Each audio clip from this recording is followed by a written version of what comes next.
There's a lot of business dealings between the Miedzynski family and Ghislaine Maxwell's family. So when Hillary Clinton under oath said, we didn't know Ghislaine Maxwell was invited, she was a guest of someone, she was a +1. That was BS. That was complete BS. So they have had connections with the Maxwell family, with the Epstein family for many, many years. And it was also through Chelsea Clinton's marriage and relationship with her husband, Miedzynski. There was a reason why Hillary made sure that Chelsea Clinton married into the Miedzynski family. There's also a lot of reasons why Hillary Clinton pushed Huma Abedin to marry Anthony Weiner, as well as pushed Huma Abedin to marry Alex Soros. It's all interconnected. They're all, that's the triangle right there. And more needs to be investigated into that. But going into follow with Jack, I mean, do you believe Bill Clinton here? Do you believe he didn't know about the New York townhouse or the Palm Beach townhouse? I believe this is just the tip of the iceberg. You know, that the child trafficking has been going on for probably a decade, if not more. No, I believe there's more people. I believe there's more evidence. I don't know. Did they incriminate themselves in any way at all during that deposition? Are you I mean, according to reports, yes. According to Congress, they did purge themselves a lot. Well, yeah. I mean, if there's hard evidence that then, you know, they got to go to jail. They have to bring charges then. If they can. I agree. The problem is that, as you know, Bill Clinton's a part of the CIA, and they're all protected.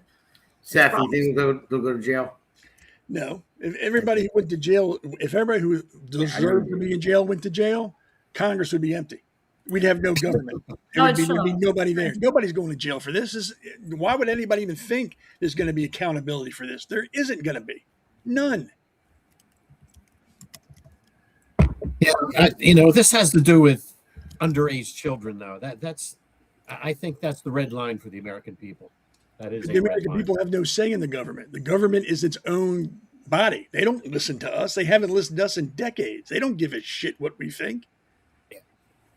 But if even above the children, it's still the economy. People say they care about children and sex trafficking, and they just say it, and then they go back to their Instagram. You know what's going to happen? They're going to find a patsy or two who really had nothing to do with it, that they can hang this all on, and they're going to go, look, we solved it. We've got the people who are responsible, but we're sending them to prison. And then the people who really did it will never see a day inside a jail cell their entire lives. None. Right. Correct. But I also say, we never really know what goes on behind the scenes. It's a new administration, new people involved. So I always have that optimistic, hopeful feel. But I mean, from what I've seen so far, yeah, deposition, testimony after testimony. Where's the results at the end of the day? The American people are looking for the results. Majority of American people are frustrated that there hasn't been results.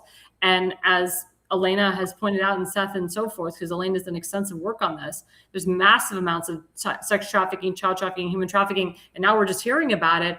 This has been going on for years. And it's people like Elena and people on this network that are finally bringing it to the forefront. But I praise President Trump for bringing it to the forefront, but more needs to happen. Let's put up the next video. Damon shared, please. It's on here. Yes, we can hear you. With Jeffrey Epstein on, you apparently took 26 flights on planes connected to Jeffrey Epstein.